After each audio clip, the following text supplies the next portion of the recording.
सब गोटा लोग के गोड़ लगा छियन। ई कहानी एगो नशेड़ी पर आधारित है कि नशेड़ी लोग कैसे हवाबाजी में बात करे छै।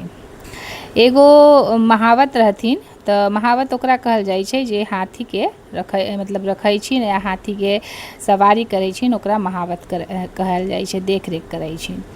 तो एगो महावत के स्थिति बड़ा डबाडोल होल जाइत रहे। तो उ अपना चाहत रहथिन कि ई हाथी के बेच के कुछ पैसा अर्जित करके अपना काम निकालना चाहत रहथिन। तो यही विचार से उ गांव-गांव जाइत रहथिन। तो उस समय जमींदारी के प्रथा रहे। तो जमींदारी के प्रथा रहे तो जमींदारी के स्थिति भी डबाडोले रहे, मतलब समापन के स्थिति पर रहे। और सब जितना भी ठाकुर आर रहथिन उनकर स्थिति भी बहुत अच्छा नहीं रहे, बदतर रहे। तो वैसने महावत एगो झरोखा से गुजरत रहथिन। तो एगो ठाकुर जन रहथिन तो उ झरोखा पर बैठ के अपन दारू पियत रहथिन। तो दारू नशाखोरी करत रहथिन। तो उ देखलखिन कि एगो लंबा चौड़ा सा उ हाथी के जगह पर उनका हाथी नज़र नहीं आके पाड़ा नज़र आलथिन। तो उ कहलखिन ए महावत रहे तो ए आवाज़ दिए दिलथिन। तो उ कहलखिन कि ई पाड़ा कितना में बेचबहो, बताहो, दाम बताहो। तो महावत के बड़ा बुरा लगल कि हाथी के कोई पाड़ा, मतलब ना उ गांव घर में ना बाछा जो होइ छो ना, मतलब बैल उल, ओकरा कहल जाइ छै पाड़ा।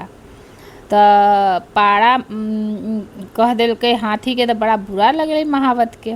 तो उ अनदेखा कर देलकै आर उ आगे बढ़े लगले। आर ठाकुर एक बार और पूछलकै कि कितना दाम हौ रे, कितना में बेचबहो, बताब, दाम बताब तो हम ले ई पाड़ा के हम ले लेम। तो ई बात सुन के उ नज़रअंदाज करके आगे बढ़ गेलखिन महावत।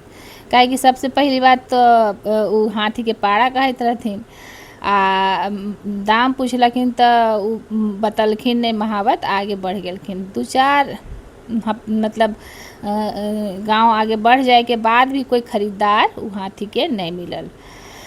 तब उनका ध्यान आयल कि अच्छा उ जगह पर झरोखा पर बैठल एगो जे आदमी रहे, उ खरीदना चाहत रहे ई हाथी के पाड़े समझ के, लेकिन खरीदना चाहत रहे।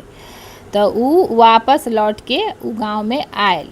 तो उ घर खोजलक।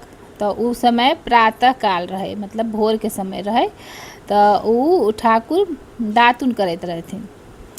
तो उ महावत आयल। तो महावत आयल तो ठाकुर से पूछलखिन कि अहाँ बताइए, यहाँ एगो खरीदार रहे पाड़ा खरीदे वाला, तो ई पाड़ा लेते अलियन हाँ, बताथिन कितना में लेथिन। तो ठाकुर सोच में पड़ गेल। फिर बोलल अच्छा उ खरीदार तो गेलेन। तो महावत बोलन गेलेन, आहे तो रहिए, आहे ना कहत रहथिन पाड़ा बेचबहो, बताब, दाम बताब। तो ई पाड़ा के दाम 1.5 लाख रुपया है। तो ठाकुर सुन के बोलखिन कि उ गेलेन खरीदार। तो फिर उ महावत कहलखिन गेलेन कहाँ, आहे तो रहथिन, 10-5 हज़ार रुपया कम करके ले लेथिन। तब हंसे लगलन ठाकुर। कहलखिन अच्छा तू साँझ बेर आल हो रहा, झरोखा पर देखल हो रहा हमरा। तो महावत बोलेन कि हाँ।